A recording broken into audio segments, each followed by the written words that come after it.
What's up, everybody? Damon here with Kat Bailey. We are at San Diego Comic-Con 2023. We just got out of the big Spider-Man 2 Hall H panel. That was actually my first time in Hall H, so that was very exciting. And I think it was the loudest theater I've ever been in. They opened up the panel with a new trailer for Spider-Man 2. Lots of exciting stuff in there. Kat, what'd you think?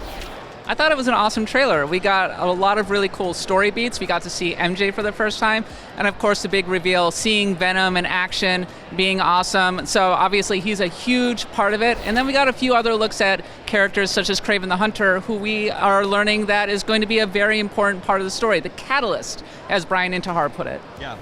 Yeah, we actually got to hear Venom in action. Tony Todd, the voice actor there, was present. He actually did a little bit of Venom for us live. That was very, very cool. And we also get to hear him in the trailer. We're learning that Spider-Man 2 is going to be a lot about Peter sort of trying to fight against the darkness of the symbiote and his friends. I think they're going to have to pull him back, pull him into the light.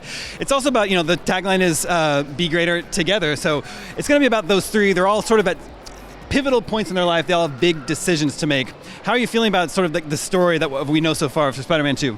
I mean, it's very Spider-Man, right? I mean, balancing the life of being a superhero versus being the life of being a real person. And one of the things that I really like about it is that it's very much about the life of Peter Parker, MJ, and Miles Morales. And they have a great kind of grouping together. They're working together, they're vibing, but then Peter Parker gets the symbiote, and he's like, well, hey, I can do everything I want together. I can do it myself alone. I don't need any of you, and that's when things start to break apart. And this can also be kind of a metaphor for a relationship running into the rocks, having some problems, which is a very Spider-Man thing to do. They've said that this is going to be a much darker game, and I think that was really reflected in a lot of the trailer and then a lot of the conversation that was being had.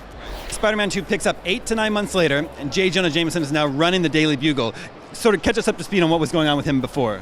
He was a Rush Limbaugh-style radio announcer, and now he's in his classic place, which is over at the Daily Bugle. So classic Spider-Man right there, and I'm sure fans are going to be really happy about that.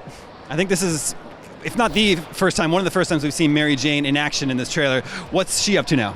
Well, she is working with Miles and Peter. She said that she wanted to get a lot more involved in the spider work, and this is clearly happening in Spider-Man 2. And from the sound of it, they're a pretty good team until things start to go wrong with the symbiote.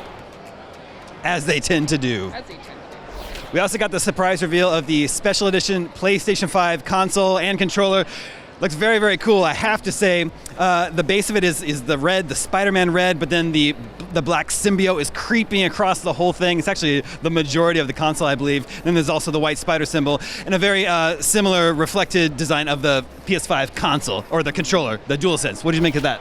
I mean, obviously it's going to be a must-have for Spider-Man fans, and it was interesting listening to Jacinda Chu, the art director, talk about how they were designing it, how they wanted to reflect the battle between the symbiote and Peter Parker, the battle between the light and the dark, the black and the red, and I thought that it worked really well in the actual design, but at a minimum, I gotta have that DualSense controller. It looks great. Very, very sharp looking. They go up for pre-order next Friday, July 28th. I don't know, this is probably one of the last big PR beats we get for Spider-Man 2 before it's out on October 20th. How are you feeling about it overall? It's going to be interesting. I think that one of the big concerns is that this is going to basically be Spider-Man 1.5, an expanded version of the game, and one of the big questions is, how is this going to be so much better on the PS5? They did talk a little bit about the web rings. They talked a bit about flying over the water, going into Brooklyn, having Brooklyn and Queens in there.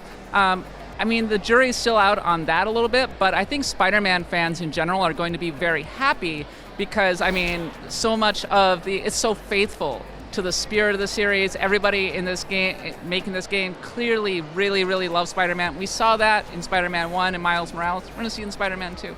Yeah, I got a real sense that everyone involved understands the responsibility they have. Spider-Man is all about power and responsibility, and they were saying that the power that they have is this great creative team that they're working with, and their responsibility is to make something awesome. So hopefully they can do that. Spider-Man 2 is out October 20th. For more from San Diego Comic-Con 2023, stay tuned to IGN.